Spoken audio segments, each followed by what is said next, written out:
3. మార్పు. అది బస్టాండ్. ప్రయాణికుల అరుపులు, పాప్కార్న్ అమ్మే కుర్రాళ్ల కేకలతో గందరగోళంగా ఉంది. ఇంతలో చేతిలో బ్రీఫ్కేస్తో బస్టాండ్లోకి అడుగుపెట్టాడు నవీన్. కళ్లకు గ్లాసులు, మెడలో గోల్డ్ చైన్, సఫారీ డ్రెస్తో నవీన్ చాలా అందంగా ఉన్నాడు. తను ఎక్కబోయే బస్సు కోసం ఎదురు చూస్తున్నాడు.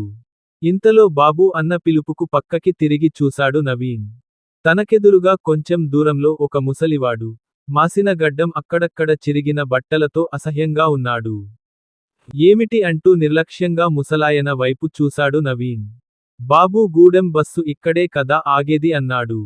ఆ ప్రశ్నకు అవునంటూ ముక్తసరిగా సమాధానం చెప్పి మరోవైపు ముఖం తిప్పుకున్నాడు నవీన్.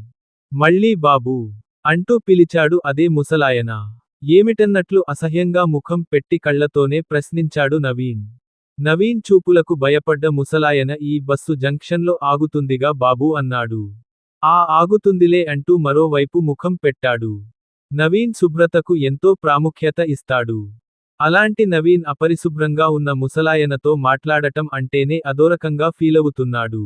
అదీగాక ఈ బస్టాండ్లో ఇంతమంది ప్రయాణికులుండగా పనిగట్టుకొని తననే అడుగుతున్నందుకు మనసులోనే తిట్టుకోసాగాడు. ఇంతలో గూడెం బస్ వచ్చి పాయింట్లో ఆగింది.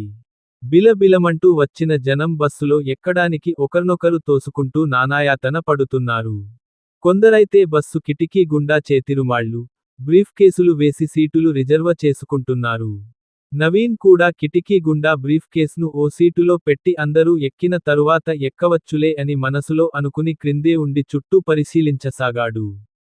కొన్ని క్షణాల అనంతరం బస్సు లోపల నుండి బాబూ, ఇదిగో బాబూ మిమ్మల్నే అంటూ గట్టిగా అరవడంతో బస్సు వైపు చూశాడు నవీన్. నల్ల బనీను ధరించిన ఓ వ్యక్తిని గట్టిగా పట్టుకొని అరుస్తున్నాడు ఇంతకు మునుపు తను చూసిన ముసలాడు.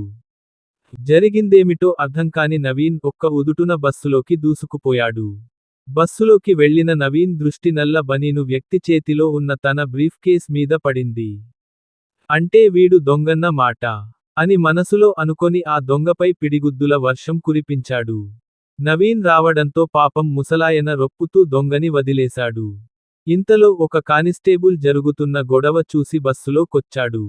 జరిగింది తెలుసుకొని ఆ దొంగని లాఠీతో కొట్టుకుంటూ బయటకు తీసుకెళ్లాడు. ఇంతలో నవీన్ దృష్టి బస్సు రాడ్కు ఆనుకొని ఆయాసంతో రొప్పుతున్న ముసలాయన మీద పడింది. పాపం అతని బట్టలు చూసి ఇంతవరకు తను అసహ్యించుకున్నందుకు ఎంతో బాధపడ్డాడు. కాని అవేమీ పట్టించుకోని ఆ ముసలాయన తనకు చెప్పలేనంత సహాయం చేశాడు. తనే ఆ దొంగని గమనించి పట్టుకోకపోతే బ్రీఫ్ కేస్లో ఉన్న తన స్టడీ సర్టిఫికేట్స్, 2000 రూపాయల డబ్బు, బట్టలు అన్నీ తను పోగొట్టుకొని ఉండేవాడు.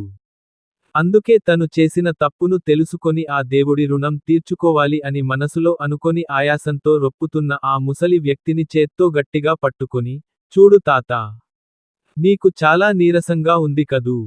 నా సీట్లో కూర్చొని కాసేపు విశ్రాంతి తీసుకొందువుగాని రా తాతా అంటూ తీసుకెళ్లి తన సీట్లో కూర్చోబెట్టాడు. If you like this story please like and subscribe to the channel.